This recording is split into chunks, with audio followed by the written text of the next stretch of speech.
Bienvenue mesdames et messieurs dans votre émission Vivre les réalités du ciel sur la terre. Je me présente, je suis le pasteur André et nous avons comme règle d'or sur ce plateau que Jésus-Christ est Seigneur et la parole de Dieu est l'autorité finale. Alors nous allons continuer exactement là où nous étions, là où nous sommes arrêtés hier.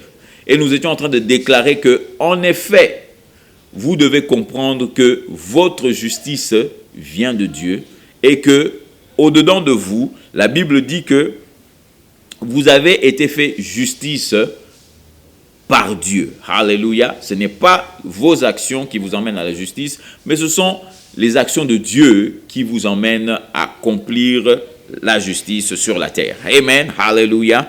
Alors, je disais ceci. La justice de Dieu, il faut comprendre que la justice de Dieu est un don. Laissez-moi le dire encore. La justice de Dieu est un don. Tu n'as rien fait pour mériter cette justice. Cette justice-là est venue comme un don entre tes mains. C'est-à-dire que Dieu te l'a donné. Alléluia. Maintenant, Romains 5 au verset 17, qui est notre texte de base. Alors nous avons dit que à la nouvelle naissance, Jésus-Christ a fait de toi une nouvelle créature. Alors rappelez-vous mon frère, ma sœur, que l'homme est un esprit qui a une âme qui vit dans un corps. Je le répète encore. L'homme est un esprit qui a une âme et qui vit dans un corps. Alors, je veux que tu comprennes que la partie qui a été changée à la nouvelle naissance, c'est ton esprit. Et que ton âme et ton corps sont restés exactement les mêmes. Ton âme et ton corps sont restés exactement les mêmes. Mais maintenant, qu'est-ce que Dieu fait? Dieu veut que tu vives maintenant plus de l'extérieur à l'intérieur, mais que tu vives maintenant de l'intérieur à l'extérieur. C'est-à-dire quoi? C'est-à-dire que Dieu veut maintenant que tu révèles qu'est-ce qu'il a fait au-dedans de toi au monde. Voilà pourquoi l'émission du pasteur André est une émission importante. Pourquoi? Parce que le pasteur André est en train de te dire ce que tu es au-dedans de toi et non pas ce que tu es dehors. Pour dire ce que tu es dehors, il y a beaucoup de gens. Alléluia. Va seulement dans ton environnement, surtout les membres de ta famille. Ils te diront que toi, tu n'es pas assez intelligent, que toi, tu n'es pas discipliné, que toi, tu n'es pas ceci. Mais ça, ce n'est pas ce qui nous intéresse. Ce qui nous intéresse, c'est ce que Dieu dit de nous. Et qu'est-ce que Dieu dit de nous? Dieu dit de nous, dans ce verset, il nous dit qu'il nous a donné la justice. La Bible dit qu'il nous a donné une abondance de grâce. Alléluia. Et que notre rôle dans tout ça, c'est d'accepter ce que Dieu a fait pour nous. Alléluia. Alors maintenant, je veux vous emmener dans une réalité de la justice de Dieu, afin que vous compreniez bien. Je crois que nous avions terminé dans cela même la semaine passée. Et nous avions dit ceci. La justice de Dieu. Alléluia. Écoutez bien. La justice de Dieu, c'est la capacité de se mettre debout devant Dieu sans sens de culpabilité, sans sens d'infériorité et sans cette condamnation au-dedans de toi. Je le répète encore. Je vais un peu lire ce que moi j'ai écrit comme définition ici. La justice de Dieu, c'est la capacité de se lever dans la présence de Dieu sans sens de culpabilité, condamnation ou complexe d'infériorité. Alléluia. Lorsque tu réalises que j'ai la même nature que papa et que nous parlons maintenant en termes d'ego, c'est-à-dire que Dieu est la justice, moi aussi je suis la justice, d'où on peut parler maintenant à Dieu d'homme à homme, ou bien si vous voulez de femme à homme, ou bien d'esprit à esprit. Alléluia. Tu n'as plus ce complexe d'infériorité. Oh, moi, je ne suis qu'un pauvre pécheur, toi, oh, Nzambe, Yozali Kolo, Nganazanase. Oui, je comprends cet esprit-là. Mais la raison pour laquelle Jésus-Christ est mort, c'est pour que toi et Dieu vous soyez un. Alléluia. Amen. Je me rappelle de ce chant qu'on aimait bien chanter quand j'ai commencé à prier, oh Yeshua Mata, Bisoto Kita. Oui, c'est très intéressant que Jésus-Christ doit monter et que toi tu dois descendre. Mais il faut bien comprendre la Bible, papa. Aujourd'hui, la Bible nous dit que tu es la justice de Dieu. C'est-à-dire que toi et Jésus-Christ, vous êtes un seul. Maintenant, comment tu vas faire pour que Jésus monte et que toi tu descends? Alléluia. Mon frère, ma soeur, toi et Jésus, vous êtes un. Toi et Dieu, vous êtes un. Et vous avez la même nature aujourd'hui. Aujourd'hui, Dieu est en toi, mon frère. Maintenant, la compréhension, c'est quoi? C'est que tu dois changer les informations que tu as dans ta tête. Tu dois renouveler, la Bible appelle ça le renouvellement de l'intelligence, papa. Tant que tu ne renouvelles pas ton intelligence, tu continueras à chanter Yeshua Matanga Nakita. Que lui, il est en haut, moi je suis en bas. Tu continueras à chanter ça. Mais c'est contraire à la Bible, papa. Parce que la Bible dit qu'aujourd'hui, tu es né de nouveau si tu as accepté Jésus-Christ. Si tu ne l'as jamais fait, tu le feras aujourd'hui à la fin de cette émission. Que quand tu as accepté Jésus-Christ, toi et Christ, vous êtes devenus un. Et la Bible dit que tu es devenu le fils de Dieu. Et si tu es fils de Dieu, tu es héritier de Dieu. Et si tu es héritier de Dieu, tu es co-héritier avec Christ. Vous savez qu'est-ce que ça veut dire co-héritier? Ça veut dire que vous êtes au même niveau. Alléluia. Vous êtes au même niveau. Et si vous êtes au même niveau, c'est une insulte de lui dire, non, toi monte, moi je descends. C'est une insulte, papa. Parce que tu es en train de dire que Jésus-Christ, ce que tu as fait sur la croix, n'est pas assez puissant pour que moi je sois ton égal. Alléluia. Mais par rapport à la Bible dit que nous sommes égaux à Dieu aujourd'hui. En d'autres mots, je vous relis encore cette définition de la justice. La justice, c'est la capacité de se lever dans la présence de Dieu sans sens de culpabilité, de condamnation ou complexe d'infériorité. Alléluia. Maintenant, écoute bien ce que je vais dire parce que je sais que ça va déranger ta religiosité. Écoute bien.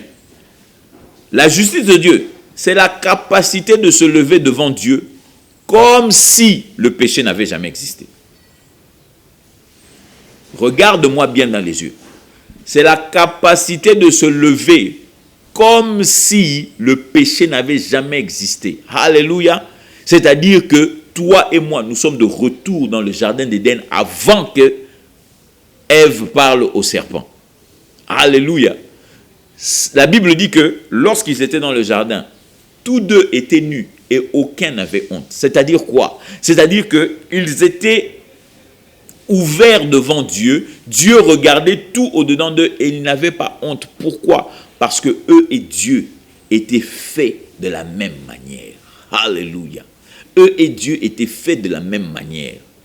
Et Jésus-Christ, la Bible dit qu'il était la représentation parfaite de Dieu. Alléluia. Amen. Alors si Jésus était la représentation parfaite de Dieu, et que toi aujourd'hui tu as accepté Jésus-Christ, dis-moi, tu es la représentation de qui maintenant?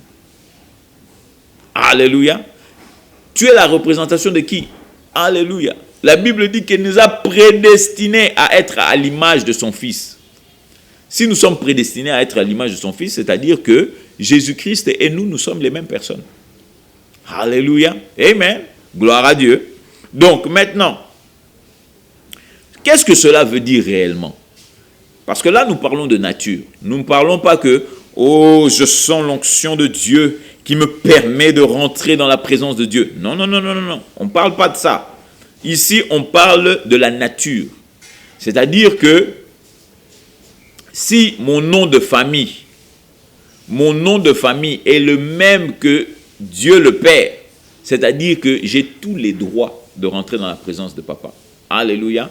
Tu verras que tes enfants ont tous les droits de rentrer dans ta maison. Pourquoi? Parce qu'ils ont ton nom.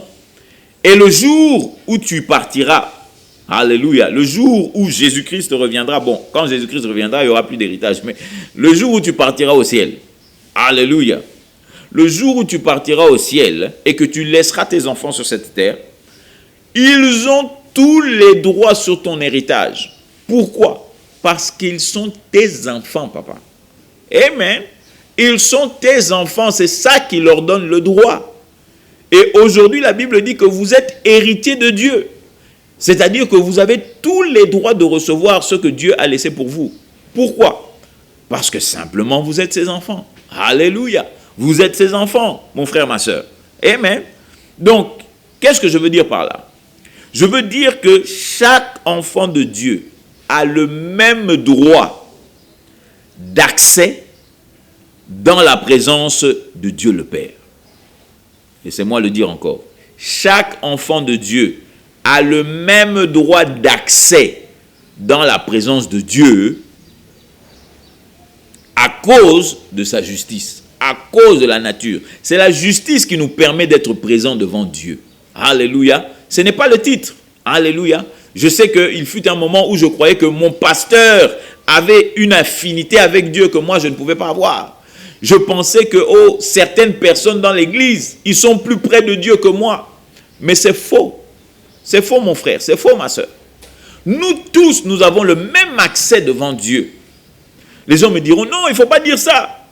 Moi, je te l'ai dit. Moi-même, d'ailleurs, je suis pasteur. Donc, je te l'ai dit que moi, je n'ai pas plus d'accès devant Dieu que toi qui es à la maison, qui est derrière tes casseroles ou qui est encore sous tes couvertures. Tu as le même accès que moi devant Dieu. Mais la différence qui fait maintenant entre toi et moi peut-être, c'est la différence de la connaissance de la parole de Dieu.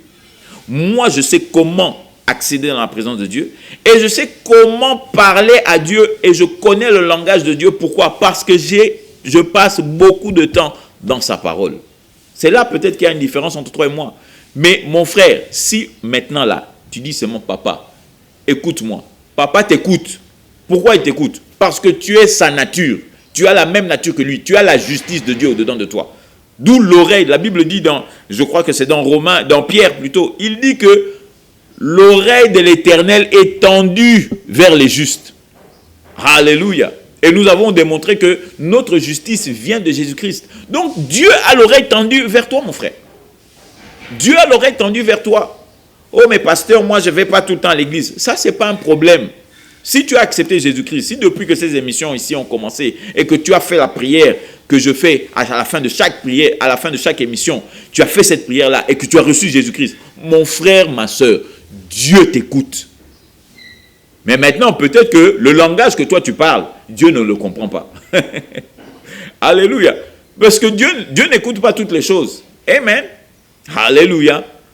Quelqu'un me dirait, oh blasphème mon pasteur. Qu'est-ce que vous êtes en train de dire? Que Dieu n'écoute pas toutes les prières. Mais il faut papa, ce n'est pas parce que tu pries de tout ton cœur que Dieu est obligé de t'écouter. Ce n'est pas parce que tu es sincère que Dieu est obligé de t'écouter. C'est faux. Ah, vous n'êtes pas d'accord avec moi. Ok, allons dans la Bible, je vais vous montrer. Allons dans 1 Jean. 1 Jean, allez avec moi vite fait. Vite fait. Alléluia. Merci Jésus, merci Jésus. 1 Jean. 1 Jean, c'est pas Jean des évangiles, c'est les lettres de Jean. La première lettre de Jean, qui se trouve vers la fin, ça se trouve après Pierre et tous ces gens-là. Même, je crois que c'est avant Apocalypse. Alléluia. Donc, si tu ne connais pas, tu vas à la fin de la Bible et puis tu tournes seulement. Il y a Apocalypse et je crois il y a Jude et puis après il y a Jean. Bon, maintenant, regarde ceci. 1 Jean. 1 Jean chapitre 5. À partir du verset 14. Et comme je dis, moi je lis à partir de Darby, donc n'ayez pas peur si c'est un peu différent de la version qui est beaucoup plus utilisée, qui est lu second, mais les idées sont les mêmes. Maintenant, écoutez bien ceci, écoutez bien, je vais vous lire ça. 1 Jean 5, verset 14. Il dit ceci. Et c'est ici la confiance que nous avons en lui. Écoutez bien. C'est ici la confiance que nous avons en lui. C'est-à-dire que si tu dois mettre ta confiance quelque part, c'est ici.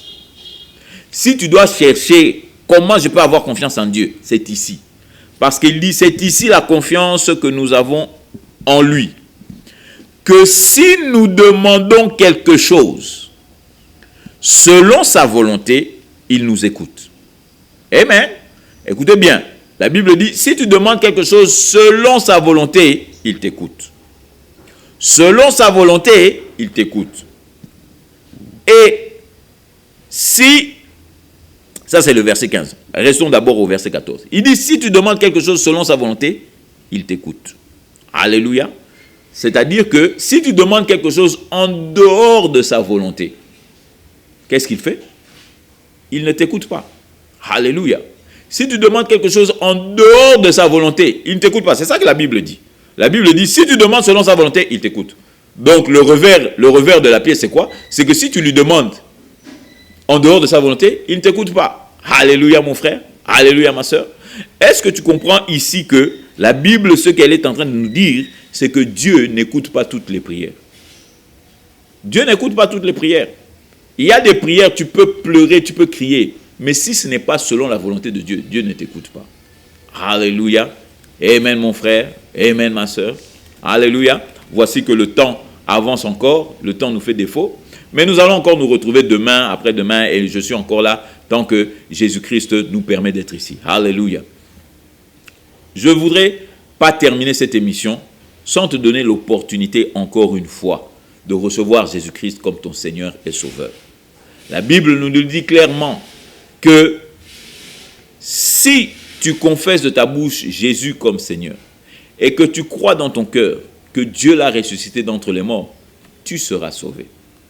Alors je veux que tu comprennes, mon frère, ma soeur, qu'il est temps pour toi d'arrêter de jouer à l'église.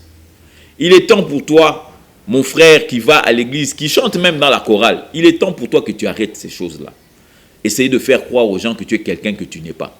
Lorsque tu rentres chez toi, tu te poses des questions, tu te dis « Ah Nzambé, comment je n'arrive pas à changer ?» La raison pour laquelle tu n'arrives pas à changer, c'est parce que tu n'as pas encore accepté Jésus-Christ comme Seigneur et Sauveur. Ou bien tu ne l'as pas encore confessé de ta bouche. Alors je veux que tu le fasses avec moi aujourd'hui. Alors prions. Dis avec moi, répète après moi. Seigneur mon Dieu, j'ai entendu ta parole aujourd'hui et je reconnais que tu es le Dieu Tout-Puissant. Ta parole déclare que si je te confesse comme Seigneur de ma bouche et que je crois dans mon cœur que Dieu t'a ressuscité d'entre les morts, je serai sauvé. Alors papa, maintenant même je décide de te confesser comme Seigneur de ma bouche. Alléluia. Je te choisis comme étant le Seigneur de ma vie. Et je choisis de croire dans mon cœur que Dieu t'a ressuscité d'entre les morts. Et la Bible dit que si je le fais, je suis sauvé. Alléluia. Amen mon frère. Amen ma soeur. Alléluia. La Bible dit que tu es sauvé aujourd'hui. Et la Bible dit dans Jean 1 au verset 12 que à tous ceux qui l'ont reçu, il leur a donné le pouvoir de devenir enfants de Dieu. Alléluia. Alors mon frère, ma soeur, je t'encourage à chercher une bonne église, là où Jésus-Christ est prêché, la parole de Dieu est prêchée et Jésus-Christ est Seigneur. Si tu n'as pas d'endroit, je t'invite à nous appeler. Même si tu veux, tu peux nous biper et quelqu'un te rappellera. Et nous allons finalement te montrer les endroits où tu peux aller. Et si tu dois nous rejoindre, tu nous rejoindras. Mais afin que tu comprennes que Jésus-Christ, parmi nous, est venu sur cette terre afin que tu puisses commencer à vivre les réalités du ciel sur la terre. Alors, je suis le pasteur André, vous rappelant que Jésus-Christ est Seigneur et à nous revoir à la prochaine. And we will praise you for the rest of our days. Yes, we will praise you for the rest of our days.